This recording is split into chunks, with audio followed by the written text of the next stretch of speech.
Hi BookTube. I'm here with a Friday Reads because my vlogs are all over the place. I couldn't get them into anything coherent. So I decided to show you what I'm reading. I was reading Nostromo by Joseph Conrad, but the narrative is so spotty all over the place. Like it changed like perspective in the middle of a paragraph and stuff like that, and it just wasn't coherent. It's gonna be the word of the day. And I was kind of iffy about it to begin with.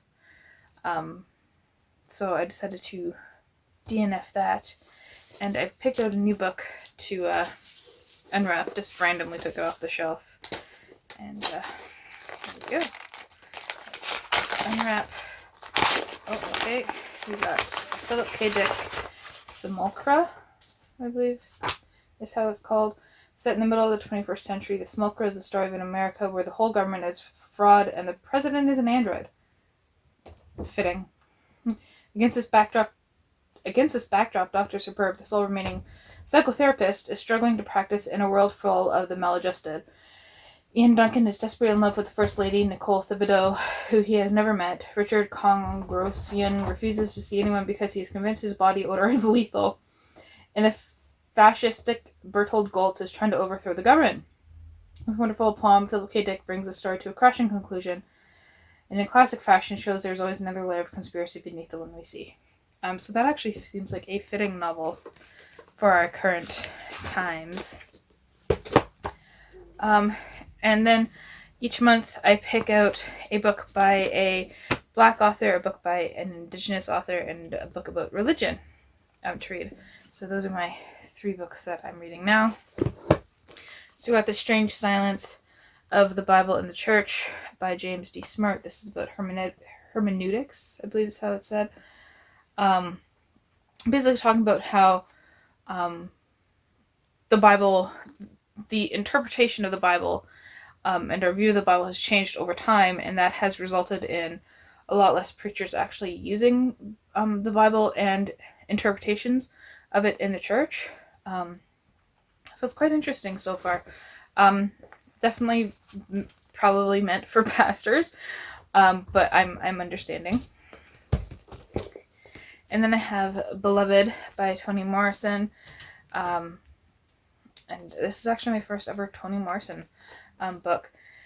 And this is about, I'm pronouncing it Sethi, but I'm not entirely sure if that's how it's pronounced.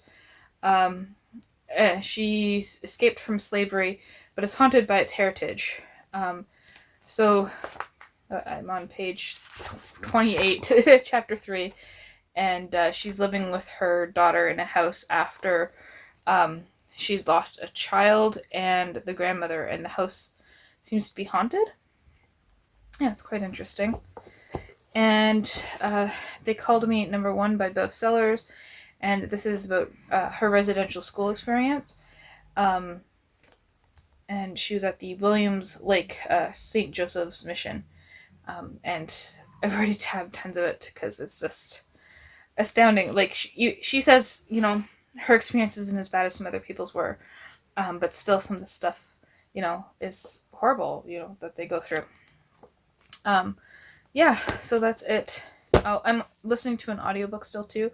The Great Courses, History of Russia from Peter the Great to Gorbachev. And it's okay. It's given me some new, some more in-depth perspective on Russia during the time of I'm sorry, I have a migraine, so the words aren't coming. Of Dostoevsky. He doesn't talk a lot about, he mentioned Dostoevsky in passing, really. He didn't talk about Dostoevsky, but some of the things he talks about I can see in relation to Brothers Karamazov. And it's going to help with the stuff I'm working on for that. But it's also all over the place. Like, it's interesting who he decides to concentrate on talking about and who he doesn't. So like right now he's talking about Lenin's childhood. Because he kind of like skipped a lot of the Tsars, I felt.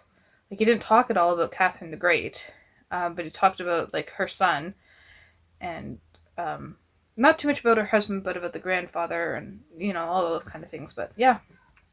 I think I'm going to have to get some text, though, because I'm trying to remember certain things, but can't always do that, right? So that's it for Friday Reads. I'm just going to bundle up here, pray that the news is good, and keep reading.